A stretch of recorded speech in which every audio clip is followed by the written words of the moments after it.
ನಿಮ್ಗೊಂದು ಪ್ರಶ್ನೆ ಕೇಳಲ್ಲ. ರಾತ್ರಿ 12 ಗಂಟೆಗೆ ನೀವು ಒಬ್ಬರೇ ಒಂದು ಜಾಗಕ್ಕೆ ನಿಂತಿರ್ತೀರ. ಸುತ್ತಮುತ್ತ ಫುಲ್ಲು ಕತ್ತಲು, ಮಂಜಿಂದ ತುಂಬಿಕೊಂಡಿರುತ್ತೆ.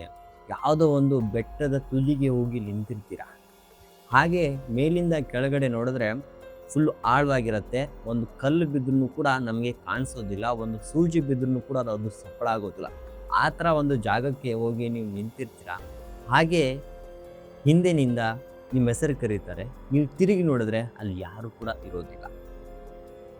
ಇದು ಕಾಲ್ಪನಿಕ ಕಥೆ ಅಲ್ಲ ಸ್ನೇಹಿತರೆ. ಇದು ನನ್ನ ಜೊತೆ ನಿಜವಾಗ್ಲೂ ನಡೆದಿರುವಂತಹ ಘಟನೆ ನಾನು ನಿಮ್ಮ ಮುಂದೆ ಶೇರ್ ಮಾಡ್ತಾ ಇದ್ದೀನಿ. ಎಲ್ಲವನ್ನು ಕೂಡ ಇಂಚಿಂಚಾಗಿ ಹೇಳ್ತೀನಿ. ಶುರು ಮಾಡೋಕ್ಕಿಂತ ಮೊದಲು ನೀವು ಹೆಡ್ಫೋನ್ಸ್ ಹಾಕೊಂಡಿಲ್ಲ ಅಂದರೆ ಹೆಡ್ಫೋನ್ಸ್ ಹಾಕೊಳ್ಳಿ, ಲೈಟ್ ಆಫ್ ಮಾಡಿ, ನಿಮ್ಮ ಬಾಗಿಲನ್ನು ಕರೆಕ್ಟಾಗಿ ಮುಚ್ಚಿ.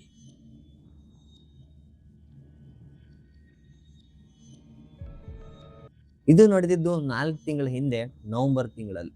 ನಾನು ಮತ್ತು ನನ್ನ ಸ್ನೇಹಿತರು ಕಾರ್ತಿಕ್ ಮತ್ತು ದೀಪ 3 ಜನ ಕ್ಲೋಸ್ ಫ್ರೆಂಡ್ಸು 3 ಜನ ಪ್ಲ್ಯಾನ್ ಮಾಡಿಕೊಂಡು ಒಂದು ಜಾಗಕ್ಕೆ ಹೋಗ್ತೀವಿ. ಆ್ಯಕ್ಚುಲಿ ನಾವು ಪ್ಲ್ಯಾನ್ ಮಾಡ್ತಿದ್ದು 1 ತಿಂಗಳ ಮುಂಚೆನೇ ನಂದಿ ಹಿಲ್ಸ್ಗೆ ಹೋಗಬೇಕು ಅಂತ ಹೇಳಿ. ಸೊ ನೈಟ್ ಟ್ರೆಕ್ಕಿಂಗ್ ಮಾಡಬೇಕು, ತುಂಬ ಎಕ್ಸ್ಪೀರಿಯೆನ್ಸನ್ನು ಮಾಡಬೇಕು, ಎಕ್ಸ್ಪೋಸನ್ನು ಮಾಡಬೇಕು, ಅದು ಯಾವ ಥರ ಫೀಲ್ ಇರುತ್ತೆ ಅಂತೇಳಿ ನಾವು 1 ತಿಂಗಳಿಂದ ಪ್ಲ್ಯಾನ್ ಮಾಡ್ತಾ ಇದ್ವಿ. ಒಂದು ದಿನ ಡಿಸೈಡ್ ಆಗುತ್ತೆ, ನಾವು ನಂದಿ ಹಿಲ್ಸ್ಗೆ ಹೋಗ್ತೀವಿ, ಅಲ್ಲಿ ನೈಟ್ ಟ್ರೆಕ್ಕಿಂಗ್ ಮಾಡ್ತೀವಿ ಅಂತೇಳಿ.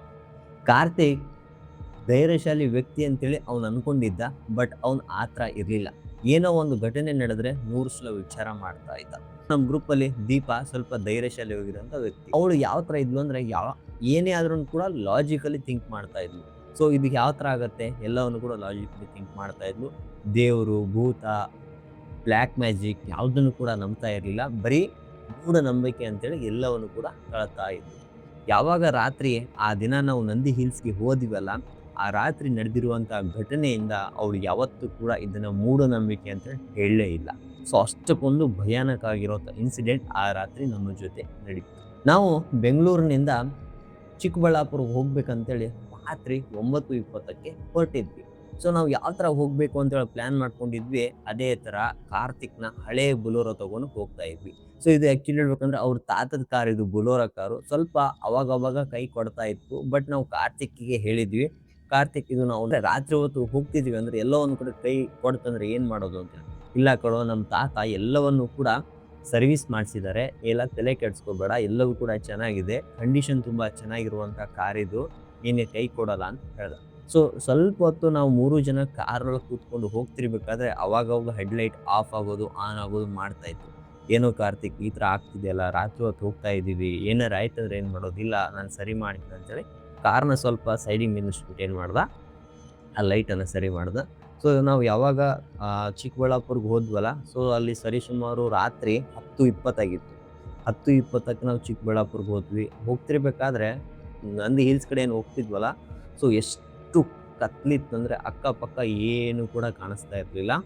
ಸೊ ನಮ್ಮ ಒಂದು ಏನು ಕಾರಿನ ಹೆಡ್ಲೈಟ್ ಇರುತ್ತಲ್ಲ, ಆ ಏರಿಯಾ ಬಿಟ್ಟು ಬೇರೆ ಏನು ಕೂಡ ಕಾಣಿಸ್ತಾ ಇರಲಿಲ್ಲ. ಫುಲ್ ದಟ್ಟ ಕಾಡಿಂದ ತುಂಬಿಕೊಂಡಿತ್ತು, ಅಷ್ಟಕ್ಕೊಂದು ಕತ್ತಲು ಇತ್ತು. ಆಮೇಲೆ ಆ ಹೊಗೆ ಮಂಜನ್ನು ಕೂಡ ಅಷ್ಟೇ ಜೋರಾಗಿ ಬೀಳ್ತಾ ಇತ್ತು. ಯಾವಾಗ ನಾವು ಎಷ್ಟು ಮುಂದೆ ಹೋಗ್ತಿದ್ದೀವಲ್ಲ, ಅಷ್ಟಕ್ಕೊಂದು ಹೊಗೆ ಮಂಜು ಅಲ್ಲಿ ಬೀಳ್ತಾ ಇತ್ತು. ಮಂಜು ಅಷ್ಟಕ್ಕೊಂದು ಬೀಳ್ತಾ ಇತ್ತು, ಮುಂದೆ ಏನು ಕೂಡ ಕಾಣಿಸ್ತಾ ಇರಲಿಲ್ಲ. ಸೊ ಕಾರ್ತಿಕ್ ನಿಧಾನಕ್ಕೆ ಕಾರನ್ನು ತಗೊಂಡು ಮುಂದೆ ಹೋಗ್ತಾ ಇದ್ದ. ಹಾಗೆ ನಾನು ಸ್ವಲ್ಪ ಆ ಕಿಟಕಿಯಿಂದ ಆಚೆ ನೋಡ್ತಾ ಇದ್ದೆ. ನನಗೇನೋ ಒಂದು ಡಿಫ್ರೆಂಟ್ ಆಗಿರುವಂಥ ವೈಬ್ ಫೀಲ್ ಆಗ್ತಾ ಇತ್ತು. ಏನು ಈ ಮರಗಳ ಶೇಪ್ ಈ ಥರ ಕಾಣಿಸ್ತಾ ಇದೆಯಲ್ಲ, ಯಾಕಿದು ಈ ಥರ ಅಂತೇಳಿ ನಾನು ವಿಚಾರ ಮಾಡ್ತಾ ಇದ್ದೆ. ಅಷ್ಟೊತ್ತಿಗೆ ದೀಪ ಕೇಳ್ತಾಳೆ, ಈ ಥರ ಕತ್ಲಿತ್ತಂದ್ರೆ, ಈ ಥರ ಮಂಜಿತ್ತಂದ್ರೆ ಹೇಗೋ ಕಾರ್ತಿಕ್ ನಾವು ಮುಂದೆ ಹೋಗೋದು, ಹೇಗೆ ಹೋಗ್ತಿದ್ದೀವೋ ಹೀಗೆ ಹೋಗೋದು ಅಂತೇಳಿ ಕಾರ್ತಿಕ್ನು ಕೂಡ ಅಷ್ಟೇ ಅದನ್ನು ಸೀರಿಯಸ್ ಆಗಿ ತೊಗೊಳ್ಳಾರ್ದೆ ಸುಮ್ಮನೆ ಕಾರನ್ನು ಓಡಿಸ್ತಾ ಇದ್ದ. ಅದು ನಿಧಾನಕ್ಕೆ ಓಡಿಸ್ತಾ ಇದ್ದ. ನಂದಿ ಹಿಲ್ಸ್ನ ಪಾರ್ಕಿಂಗ್ ಏರಿಯಾಗೆ ಬರೋಕ್ಕೆ ನಮಗೆ ರಾತ್ರಿ 11:20 ಆಗಿತ್ತು ಟೈಮು. ಆ ಟೈಮಲ್ಲಿ ನಂದಿ ಹಿಲ್ಸ್ ಪಾರ್ಕಿಂಗ್ ಏರಿಯಾಗೆ ಬಂದ್ವಿ. ಅಲ್ಲಿಂದ ಇಳಿತೀವಿ. ಕಾಡು ಎಷ್ಟು ನಿಶ್ಶಬ್ದವಾಗಿರುತ್ತೆ ಅಂದರೆ ಏನು ಕೂಡ ಕೇಳಿಸ್ತಾ ಇರಲ್ಲ. ಯಾವುದೇ ಥರದ ಕ್ರಿಮಿ ಕೀಟಗಳು ಕೂಡ ಶಬ್ದ ಮಾಡ್ತಾ ಇರಲಿಲ್ಲ. ಅಷ್ಟಕ್ಕೊಂದು ನಿಶ್ಶಬ್ದವಾಗಿರುವಂಥ ಕಾಡಾಗಿತ್ತು. ಯಾವಾಗ ಈ ಥರ ಆಗತ್ತಂದರೆ, ಯಾವುದೋ ಒಂದು ಶಕ್ತಿ, ಪ್ರಕೃತಿಗಿಂತ ದೊಡ್ಡದಾಗಿರುವಂಥ ಶಕ್ತಿ ಅಲ್ಲಿ ಯಾವುದಾದ್ರೂ ಬರುತ್ತೆ ಅನ್ನೋ ಒಂದು ಸೂಚನೆ ಇರುತ್ತಲ್ಲ, ಆವಾಗ ಈ ಥರ ಒಂದು ನಿಶ್ಶಬ್ದವಾಗಿರುವಂತಹ ಕಾಣಿಸುತ್ತೆ. ನಾವೇನು ಮಾಡಿದ್ವಿ, ಸೊ ನಮ್ಮ ಲಗೇಜಲ್ಲಿ ಬ್ಯಾಗ್ ಒಳಗೆ ಇಟ್ಬಿಟ್ಟು ನಮ್ಗೇನು ಎಷ್ಟು ವಸ್ತು ಬೇಕಲ್ಲ ಟ್ರೆಕ್ಕಿಂಗ್ ಮಾಡೋಕ್ಕೆ ಅದನ್ನಷ್ಟೇ ತೊಗೊಂಡು ನಾವೇನು ಮಾಡ್ತೀವಿ ಟ್ರೆಕ್ಕಿಂಗ್ ಏರಿಯಾ ಕಡೆ ನಡ್ಕೊಂಡು ಹೋಗ್ತಾ ಇದ್ವಿ. ಹಾಗೇ ಹೋಗ್ತಾ ಇದ್ವಿ, ಟಾರ್ಚ್ ಆನ್ ಮಾಡ್ಕೊಂಡ್ವಿ. ಎಷ್ಟು ಟಾರ್ಚ್ ಆನ್ ಮಾಡಿದ್ವಿಲ್ಲ 5 ಮೀಟರ್ ಅಷ್ಟೇ ನಮಗೆ ಬೆಳಕು ಕಾಣಿಸ್ತಾ ಇತ್ತು.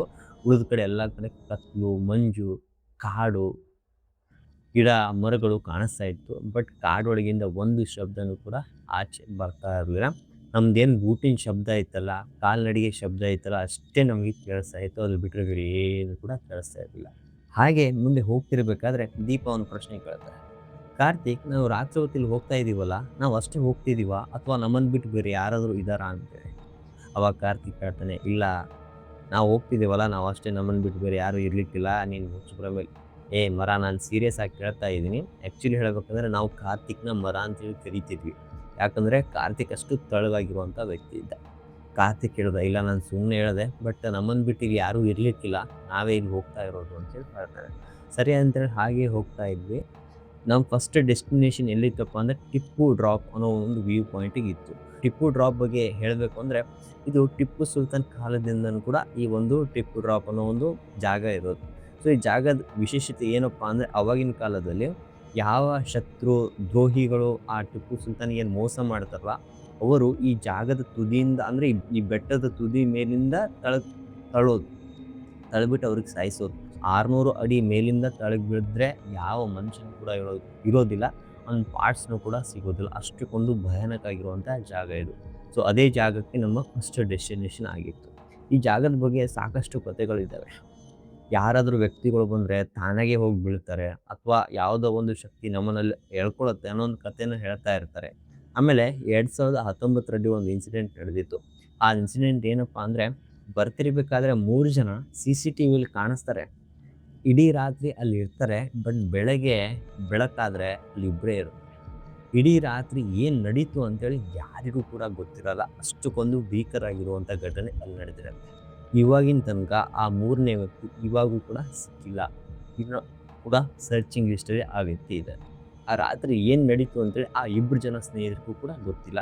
ಸೊ ಅಷ್ಟಕ್ಕೊಂದು ಡೇಂಜರ್ ಆಗಿರುವಂಥ ಜಾಗ ಇಲ್ಲಿತ್ತು. ಅದೇ ಜಾಗಕ್ಕೆ ನಾವು ಟ್ರಕ್ಕಿಂಗ್ ಮಾಡಬೇಕು ಅಂತ ಹೋಗ್ತಾ ಇದ್ವಿ. ಸೊ ನಮ್ಗೆ ಎಷ್ಟು ಬಂಡ ಧೈರ್ಯ ಇರ್ಬೋದು. ಹಾಗೆಯೇ ನಡ್ಕೊಂಡು ಹೋಗ್ತಿರ್ಬೇಕಾದ್ರೆ ಈ ಟಿಪ್ಪು ಡ್ರಾಪ್ಗೆ ಒಂದು 800 ಮೀಟ್ರ್ ದೂರ ಇತ್ತು. ಅಷ್ಟೊತ್ತಿಗೆ ಏನೋ ಒಂದು ಶಬ್ದ ನನಗೆ ಕೇಳಿಸ್ತು. ಫಸ್ಟು ದೀಪ ಹೋಗ್ತಾ ಇದ್ಲು, ಅದರ ನಂತರ ಕಾರ್ತಿಕ್ ಹೋಗ್ತಾ ಇದ್ದ, ಅದರ ಹಿಂದೆ ನಾನು ಹೋಗ್ತಾ ಇದ್ದೆ. ಸೊ ನಾನು ಹೇಗೆ ನಡೀತೀನಲ್ಲ ಆ ಥರ ಒಂದು ಗೆಜ್ಜೆ ಶಬ್ದ ಕೇಳಿಸ್ತಾ ಇತ್ತು. ಒಂದು ಸ್ಟೆಪ್ ಮುಂದೆ ಇಟ್ಟರೆ ಆ ಒಂದು ಗೆಜ್ಜೆ ಶಬ್ದನೂ ಕೂಡ ಅದೇ ಥರ ಸೌಂಡ್ ಮಾಡ್ತಾಯಿತ್ತು. ಹಾಗೆ ಮುಂದೆ ಇಟ್ಟರೆ ಹಾಗೆ ಶಬ್ದ ಮಾಡ್ತಾಯಿತ್ತು. ಸ್ವಲ್ಪ ಹೊತ್ತು ಹಾಗೆ ನಡೀತಿರ್ಬೇಕಾದ್ರೆ ಆ ಒಂದು ಗೆಜ್ಜೆ ಶಬ್ದ ಹಾಗೆ ನನ್ನ ಕಿವಿಗೆ ಕೇಳಿಸ್ತಾ ಇತ್ತು. ನಾನು ಎಲ್ಲರಿಗೆ ಹೇಳಿದೆ, ನಿಂದಿರು ಒಂದು ನಿಮಿಷ, ನಿಮಗೊಂದು ಶಬ್ದ ಕೇಳಿಸ್ತಾ ಇದ್ದೀನಾ? ಅವಾಗ ಕಾರ್ತಿಕ್ ಹೇಳ್ದ, ಇಲ್ಲ ನಮ್ಗೆ ಯಾವುದೇ ಥರದ ಶಬ್ದ ಕೇಳಿಸ್ತಾ ಇಲ್ಲ. ನಾನು ಹೇಳಿದೆ, ಇಲ್ಲ ನನಗೊಂದು ಗೆಜ್ಜೆ ಶಬ್ದ ಕೇಳಿಸ್ತಾ ಇದೆ ಅಂತ. ಆವಾಗ ಕಾರ್ತಿಕ್ ಹೇಳ್ತಾನೆ, ಇಲ್ಲ ಈ ಕಾಡೊಳಗಿಂದ ಯಾವುದೋ ಒಂದು ಪ್ರಾಣಿ ಶಬ್ದ ಇರ್ಬೋದು, ಅದನ್ನೆಲ್ಲ ತಲೆ ಕೆಡಿಸ್ಕೋಬೇಡ ಅಂತ ಹೇಳ್ತಾರೆ. ಸೊ ನಾನು ಹಾಗೆ ತಿಳ್ಕೊಂಡು ಹಾಗೆ ಮುಂದೆ ಹೋಗ್ತಾ ಇದ್ದೆ. ಹಾಗೆ ಮುಂದೆ ಹೋಗ್ತಿರ್ಬೇಕಾದ್ರೆ ಒಂದು ಟಿಪ್ಪು ಡ್ರಾಪ್ ಒಂದು 50 ಮೀಟ್ರ್ ದೂರ ಇರುತ್ತೆ. ಸೊ ಅವಾಗ ಮತ್ತೆ ನನಗೆ ಆ ಶಬ್ದ ಕೇಳಿಸುತ್ತೆ. ನಾನು ಯಾವ ಥರ ಕಾಲು ಮುಂದೆ ಇಡ್ತೀನಿಲ್ಲ, ಒಂದು ಸ್ಟೆಪ್ ಇಟ್ಟೆ ಅಂದರೆ ಆ ಶಬ್ದ ಕೇಳಿಸೋದು, ಛಲ್ ಅಂತೇಳಿ ಛಲ್ ಅಂತೇಳಿ. ಸೊ 2-3 ಸ್ಟೆಪ್ ಹಾಗೆ ಇಟ್ಟರೆ ಹಾಗೆ ಅದು 2-3 ಸ್ಟೆಪ್ ಒಂದು ಗೆಜ್ಜೆ ಶಬ್ದ ಕೇಳಿಸ್ತಾ ಇತ್ತು. ಈ ಬಾರಿ ನನಗಷ್ಟೇ ಕೇಳಿಸ್ತಾ ಇರಲಿಲ್ಲ, ಕಾರ್ತಿಕ್ಕು ಕೂಡ ಈ ಶಬ್ದ ಕೇಳಿಸ್ತಾ ಇತ್ತು. ಅವನಿಗೂ ಕೂಡ ಕೇಳಿಸ್ತು, ನನಗೂ ಕೂಡ ಕೇಳಿಸ್ತು. ಬಟ್ ದೀಪಾಗೆ ಈ ಶಬ್ದ ಕೇಳಿಸ್ತಾ ಇರಲಿಲ್ಲ. ಸೊ ಅವಾಗ ನಾವೇನು ಮಾಡಿದ್ವಿ, ಇಬ್ಬರು ಕೂಡ ಡಿಸ್ಕಸ್ ಮಾಡ್ಕೊಂಡ್ವಿ, ಈ ಥರ ಶಬ್ದ ನನಗೂ ಕೇಳಿಸ್ತಾ ಇದೆ, ಅವನಿಗೂ ಕೇಳಿಸ್ತಾ ಇದೆ.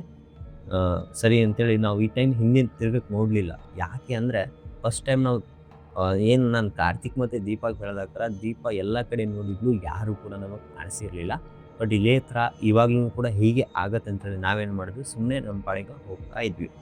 ಸೊ ಫೈನಲಿ ನಮ್ಮ ಡೆಸ್ಟಿನಿಗೆ ಬಂದು ನಾವು ತಲುಪ್ತೀವಿ. ಸೊ ಎಲ್ಲಂದರೆ ಟಿಪ್ಪು ಡ್ರಾಪ್ ಅನ್ನೋ ಒಂದು ವ್ಯೂ ಪಾಯಿಂಟಿಗೆ ಬಂದು ತಲುಪ್ತೀವಿ. ಸೊ ಈ ಜಾಗ ಯಾವ ಥರ ಇದೆ ಅಂದರೆ, ಸೊ ಯಾವಾಗ ಆ ಬೆಟ್ಟ ತುದಿ ಇರುತ್ತಲ್ಲ ಅಲ್ಲೆಲ್ಲ ಕಬ್ಬಿಣದ ತಂತಿಗಳೆಲ್ಲ ಕಡೆ ಹಾಕಿರ್ತಾರೆ. ಯಾರು ಕೂಡ ಆ ಕಬ್ಬಿಣದ ತಂತಿಯನ್ನು ಬಿಟ್ಟು ಆ ಕಡೆ ಹೋಗಬಾರ್ದು, ತಳಗೆ ಬೀಳಬಾರ್ದು ಅನ್ನೋ ಕಾರಣ ಇಟ್ಕೊಂಡು ಏನು ಮಾಡ್ತಾರೆ, ಸೊ ಆ ಒಂದು ಕಡ್ಡಿನ ಹಾಕಿರ್ತಾರೆ. ಅವಾಗ ದೀಪ ಏನು ಮಾಡ್ತಾಳೆ, ಏ ಕಾರ್ತಿಕ್ ನನಗೊಂದು ಫೋಟೋ ತೆಗಿ ಅಂತೇಳಿ ಓಡೋಗಿ ಆ ಒಂದು ತುದಿ ಕಡೆ ಹೋಗಿ ನಿಂತಿರ್ತಾರೆ. ಅವಾಗ ಕಾರ್ತಿಕ್ ಏನು ಮಾಡ್ತಾನೆ, ಅವ್ನ ಜೋಬ್ ಒಳಗಿಂದ ಫೋನನ್ನು ತೊಗೊಂಡ್ಬಿಟ್ಟು ಫೋಟೋ ಹೊಡಿತಿರ್ತಾನೆ, ಕ್ಲಿಕ್ ಮಾಡ್ತಿರ್ತಾನೆ. ಒಂದು 2-3 ಕ್ಲಿಕ್ ಮಾಡ್ತಾನೆ. ಕಾರ್ತಿಕ್ ಏನು ಕೇಳ್ತಾನೆ ದೀಪಾಗೆ, ಇಲ್ಲ ಬೇರೆ ಕೋರ್ಸ್ ಕೊಡು ಅಂತ. ಬಟ್ ಅಲ್ಲಿ ದೀಪ ಯಾವುದೇ ಥರದ ಮಾತೇ ಆಡ್ತಾ ಇರಲಿಲ್ಲ. ಸುಮ್ಮನೆ ನಿಂತಿದ್ಲು. ಏನು ತಳಗೇನು ನೋಡ್ತಾ ಇದ್ಲು, ಬಟ್ ಸುಮ್ಮನೆ ನಿಂತಿದ್ಲು. ಏನು ಕೂಡ ನಮಗೆ ರೆಸ್ಪಾನ್ಸ್ ಮಾಡ್ತಾ ಇರಲಿಲ್ಲ. ನಾವೊಂದು 2 ಸಲ ಕರೆದೆ, ಬಟ್ ದೀಪ ದೀಪ ಅಂತ ಹೇಳಿ ಕರೆದೆ, ಬಟ್ ಅವ್ರು ಯಾವುದೇ ಥರದ ರೆಸ್ಪಾನ್ಸ್ ಮಾಡ್ತಾ ಇರಲಿಲ್ಲ. ಕಾರ್ತಿಕ್ ನೋಡ್ಕೊಳಕ್ಕೆ ಕರೆದ.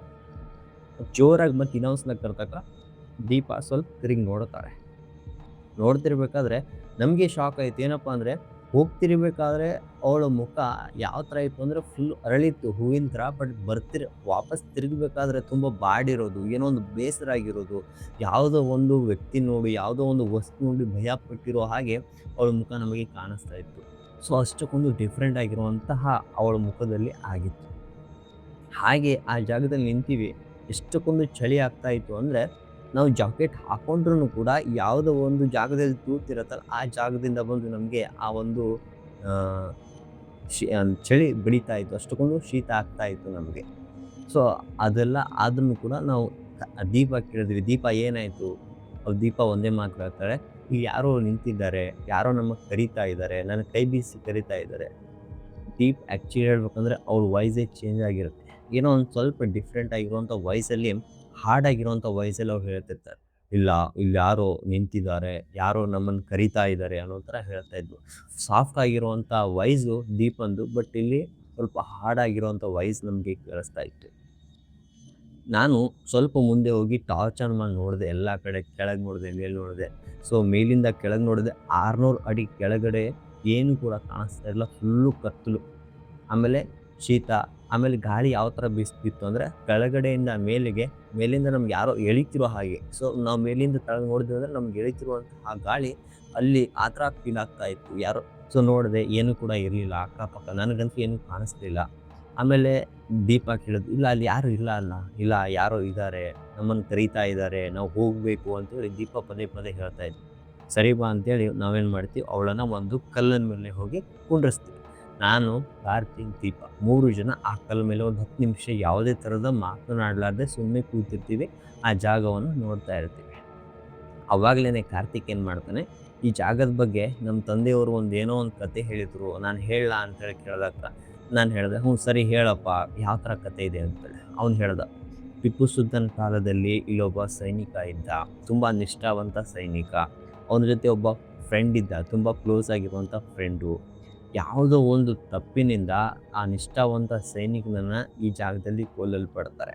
ಅದು ಯಾವ ಥರ ಕೊಲ್ಲಲ್ಪಡ್ತಾರಪ್ಪ ಅಂದರೆ, ಯಾವುದೋ ಒಂದು ಅವನು ಮಾಡಲಾರ್ದ ತಪ್ಪಿಂದ ಆ ಸೈನಿಕನನ್ನು ಕೊಂದರು. ಅಂದರೆ ಅವನ ಸ್ನೇಹಿತನೇ ಅವನಿಗೆ ಆ ಒಂದು ತಪ್ಪನ್ನು ಹಾಕಿರ್ತಾನೆ. ನಾವು ಏನು ಕೂಡ ತಪ್ಪು ಮಾಡಿರಲ್ಲ ಅಂದ್ರೂ ಕೂಡ ಅವನ ಮೇಲೆ ಹಾಕ್ಬಿಟ್ಟು ಈ ಜಾಗದಿಂದ ತರ್ತಾನೆ ಅಂತೇಳಿ. ಆಮೇಲೆ ಅವನೊಂದು ಶಾಪ ಹಾಕಿದ, ಏನಂದರೆ ಈ ಜಾಗದಿಂದ ಯಾರಾದರೂ ರಾತ್ರಿ ಹೊತ್ತು ಬಂದರೆ ನಾನು ಅವರಿಗೆ ಕೆಳಗಿಂದ ಮೇಲಕ್ಕೆ ಕರಿತಾ ಇರ್ತೀನಿ. ಅಂದರೆ ಕೆಳಗಿಂದ ನಾನು ಕರಿತೀನಿ, ಅವರು ನನ್ನ ಜಾಗಕ್ಕೆ ಬರ್ತಾರೆ ಅಂತೇಳಿ ಒಂದು ಶಾಪ ಹಾಕಿಬಿಟ್ಟು ಅವ್ನು ಸತ್ತೋಗಿರ್ತಾನೆ ಅಂತೇಳಿ ಹೇಳ್ತಾರೆ. ಬಟ್ ಇಲ್ಲಿ ದೀಪನೂ ಕೂಡ ಅದೇ ಥರ ಹೇಳ್ತಾ ಇದ್ರು. ಬಟ್ ನಮಗಷ್ಟಕ್ಕೊಂದು ಅರ್ಥ ಆಗ್ತಾ ಇರಲಿಲ್ಲ. ಹಾಗೆ ಸ್ವಲ್ಪ ಹೊತ್ತು ಸಮಯವನ್ನು ಕಳಿತೀವಿ, ಎಲ್ಲವನ್ನು ಕೂಡ ನೋಡ್ತೀವಿ.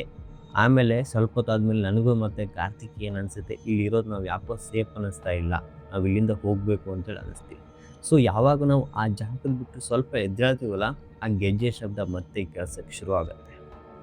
ಏನು ಆ ಗೆಜ್ಜೆ ಶಬ್ದ ಅಂತೇಳಿ ಅಕ್ಕಪಕ್ಕ ಮತ್ತೆ ನೋಡ್ತೀವಿ, ಯಾರೂ ಕೂಡ ಇರೋದಿಲ್ಲ. ಬಟ್ ಆ ಗೆಜ್ಜೆ ಶಬ್ದ ನಾವು ಯಾವ ಥರ ನಡೀತೀವಲ್ಲ ಆ ಥರ ಒಂದು ಗೆಜ್ಜೆ ಶಬ್ದ ನಮಗಲ್ಲಿ ಕೇಳಿಸ್ತಾ ಇರುತ್ತೆ.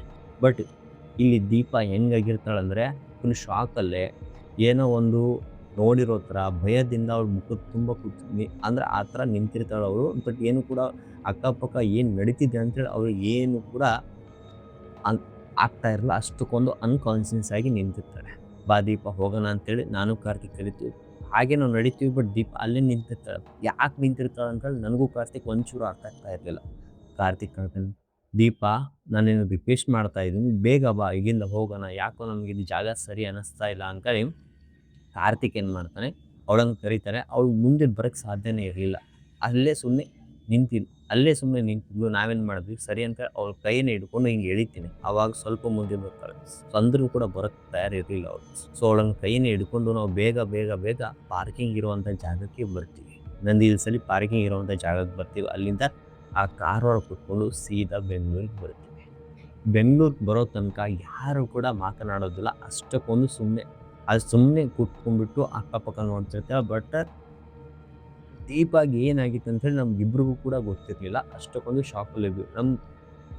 ಆ ಸಮಯದಲ್ಲಿ ನಮ್ಗೇನು ಭಯ ಆಗ್ತಿತ್ತಂದರೆ ಈ ಜಾಗ ಬಿಟ್ಟು ಯಾವಾಗ ಹೋಗ್ಬಿಡೋಣ, ಯಾವಾಗ ಹೋಗಿ ಮನೆಗೆ ಸೇರ್ಕೊಂಡ್ಬಿಡೋಣ ಅಂತೇಳಿ ಅನಿಸ್ತಾ ಇತ್ತು. ಬಟ್ ದೀಪ ಅನ್ಕಾನ್ಷಿಯಸ್ ಆಗಿ ಕೂತಿದ್ಲು ಸುಮ್ಮನೆ.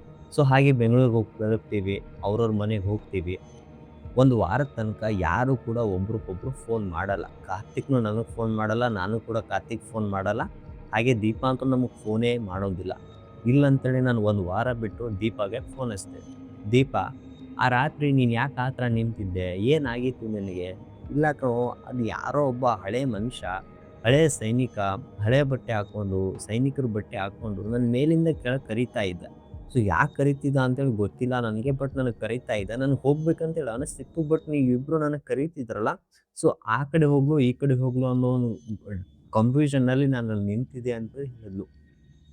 ಸೊ ಅಷ್ಟಕ್ಕೊಂದು ಅವ್ಳ ಜೊತೆ ಆ ಥರ ನಡೆದಿದ್ದು. ಬಟ್ ನಮಗೆ ಗೆಜ್ಜೆ ಶಬ್ದ ಕೇಳಿಸ್ತಾ ಇತ್ತು. ಸೊ ನಾವು ಅಂದ್ಕೊಂಡ್ವಿ, ಆ ಒಬ್ಬ ಸೈನಿಕ ನಮಗೆ ಕರೀತಿದ್ನೋ ಅಥವಾ ನಮಗೆ ವಾರ್ನಿಂಗ್ ಕೊಡ್ತಿದ್ನೋ ಅಥವಾ ನಾವು ಈ ಜಾಗದಿಂದ ಹೋಗು ಅಂತಿದ್ದೋ ನಮಗೆ ಗೊತ್ತಿಲ್ಲ. ಬಟ್ ಆ ಗೆಜ್ಜೆ ಶಬ್ದನೂ ಕೂಡ ಅದೇ ಥರ ಇತ್ತು. ಸೊ ಈ ಥರ ಒಂದು ಇನ್ಸಿಡೆಂಟ್ ನಮಗೆ ಆ ರಾತ್ರಿ ನಡೀತು. ಸೊ ನೀವು ಕೂಡ ಯಾರಾದರೂ ನಂದಿ ಹಿಲ್ಸ್‌ಗೆ, ಟಿಪ್ಪು ಡ್ರಾಪ್‌ಗೆ ಹೋಗಿದ್ದೀರಾ ಅಂದರೆ ಕಮೆಂಟ್ ಮುಖಾಂತರ ತಿಳಿಸಿ. ನಿಮಗೆ ಈ ಥರ ಒಂದು ಅನುಭವ ಆಗಿದ್ದರೆ ಅದನ್ನು ಕೂಡ ಕಮೆಂಟ್ ಬಾಕ್ಸಲ್ಲಿ ಹೇಳಿಕೊಡಿ. ಅದನ್ನು ಕೂಡ ನನ್ನ ಜೊತೆ ಶೇರ್ ಮಾಡ್ಕೊಳ್ಳಿ. ಇದೇ ಥರ ಹಾರರ್, ಮಿಸ್ಟ್ರಿ, ಥ್ರಿಲ್ಲಿಂಗ್ ಆಗಿರೋಂಥ ವಿಡಿಯೋಗಳಿಗಾಗಿ ನನ್ನ ಚಾನಲನ್ನು ಸಬ್ಸ್ಕ್ರೈಬ್ ಮಾಡೋದನ್ನು ಮರಿಬೇಡಿ. ಮತ್ತೆ ಸಿಗೋಣ. Stay safe, stay curious. Thank you.